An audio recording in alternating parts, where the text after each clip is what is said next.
The male loneliness epidemic is not an epidemic. An epidemic makes it seem like it's no one's fault. This is politically weaponized structural warfare that got manosphered into the discourse through red pill TikToks and lion memes about self-reliance and grind set mindsets in rented Bugattis, day trading a disconnect into young people everywhere. So the grifter Gestapo graft their way into the emptiness, filling the void with their final solution. That men are lonely because women are shallow, or feminism is an STD, or you're not looks maxing hard enough to be a successful Forex trader. But if you pay to enroll in their alpha male bootcamp, they promise you'll never get taken advantage of again.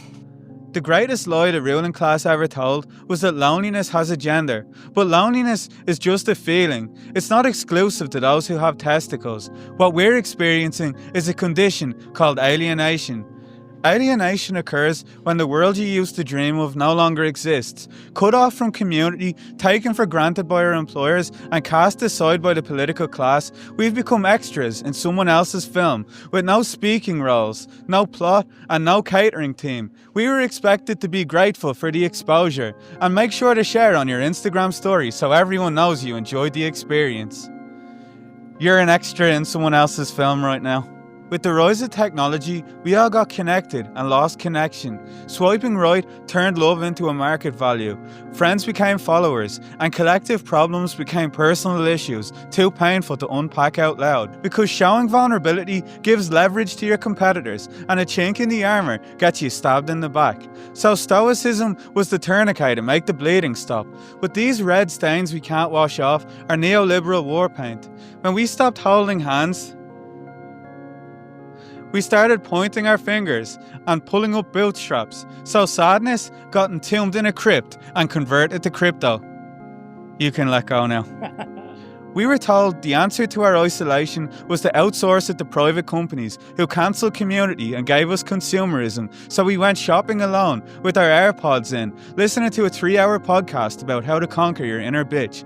Like being harsh to ourselves was all we deserved, and having a partner determined our worth. So the nuclear family became a tramp stamp we couldn't laser off, an ideology so deeply ingrained that it became invisible. But self-development only planted seeds of divide with no structural roots, so we became branchless and blown in the wind, like a shopping bag that doesn't have any groceries in it. When you huff and Wim Hof your way out of a panic attack, you think the cure to your pain's in an ice bath or a price tag on a Louis bag, while the structures that scream masculinity crisis produce the disease and then sell you the sickness. Men were told to be providers, to do more push-ups, to be financially stable, but the housing crisis is being bankrolled, the workplace has become a 0-hour contract, and with long hospital waiting lists, you could die before you see a doctor. Neoliberalism sold us resilience and removed our reliance, and when we call out the cause, they just try to divide us. Alienation got PR campaigned into a personal issue with a scapegoat, so men fought wars for a fraught cause, thinking the answer was in self-discipline or to radicalise against anything feminine. But the feelings persisted, because loneliness is just a symptom. Melancholia is the disease. Melancholia is a condition where you refuse to let go of what's been lost. Unlike other forms of grief, we can't give up the ghost and move on, so it haunts us.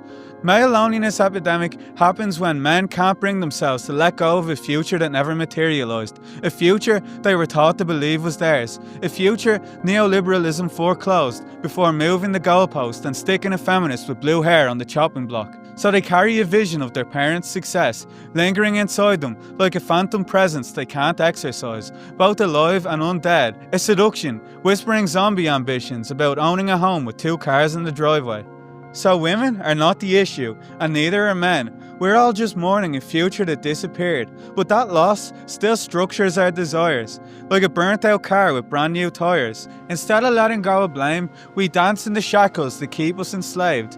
Loneliness is a collective grieving in a world where community doesn't exist, and a better bench press won't cure that hollow in your chest.